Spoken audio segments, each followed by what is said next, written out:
Ano ba yung ginagawa ninyo? Ano ba yan? Ano yan? Ano yan? Tama na, pwede. Aswang kayo! Pwede ba tigilan nyo na yan? Hindi! Aswang kayo! Kayo! Aswang! Bakit hindi kayo tinatablan? Di ba mga aswang kayo? Ha? Di ba? Ninyo. Sabi na tigilan nyo na yan eh. At sino ba may sabi sa inyo mga aswang kami, ha? Puro kayo sigaw! Makinig muna kayo. Pabayaan niyo muna kami mag-explain, okay?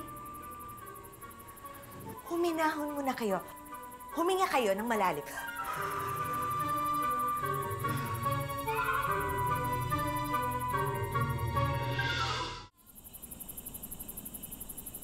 Hindi kami mga aswang, okay? Hindi ako aswang. Bakit ba kasi yun yung iniisip niyo? Kasi naman, Glody, sa school pa lang kaya kung ano-anong chismis na yung kumakalat tungkol sa'yo. Lahat ng signs ng isang aswang minamanifest mo. Ang alin? Ang ayaw ko sa bawang? Crystal naman, di lang naman ako ang taong hate ang garlic eh. Porket hindi ko type, aswang agad. Ano yung narinig namin na sumisigaw na parang pinapatay? Ano yun? Sumisigaw? Baka yung baboy yun, yung kinakatay namin kasi lilitsunin. Yun siguro yun.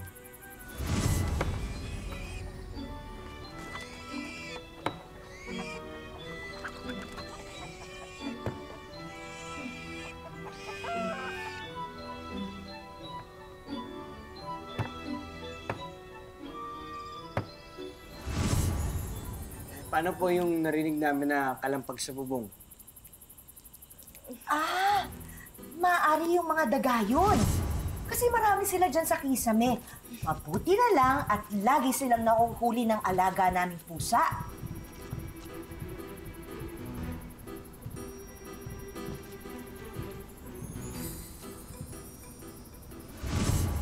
May nakita po kaming kalahati ng katawan ng tao sa labas. Ano po papaliwanag yun? Teka lang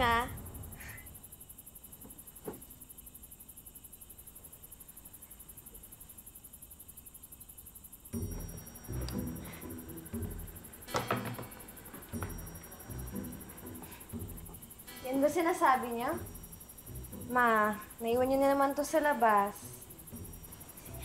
Mananahi rin kasi ako. Pasensya na, hindi ko nasabi sa inyo. Sa katunayan, lagi nga akong pinagsasabihan itong mag-ama ko na huwag kong basta-bastang iniiwan yung manikin kung saan-saan. Pagpasensyaan nyo na tong asawa ko, ha? Medyo may pagkaburara paminsan-minsan.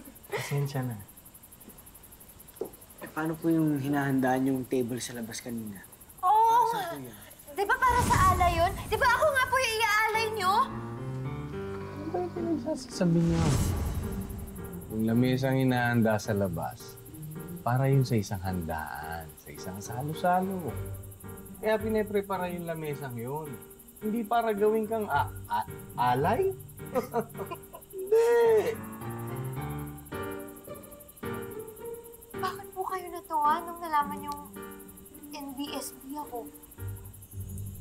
Yun ba? Masaya kami nang nalaman namin yun dahil alam namin ng mag-asawa na hindi ka magiging masamang impluensya kay Glody. Lalo na, hindi mo siya ma-impluensyang magkaroon agad-agad ng boyfriend dahil alam namin na makakapag-concentrate siya sa kanyang pag-aaral pag ikaw kanyang kaibigan.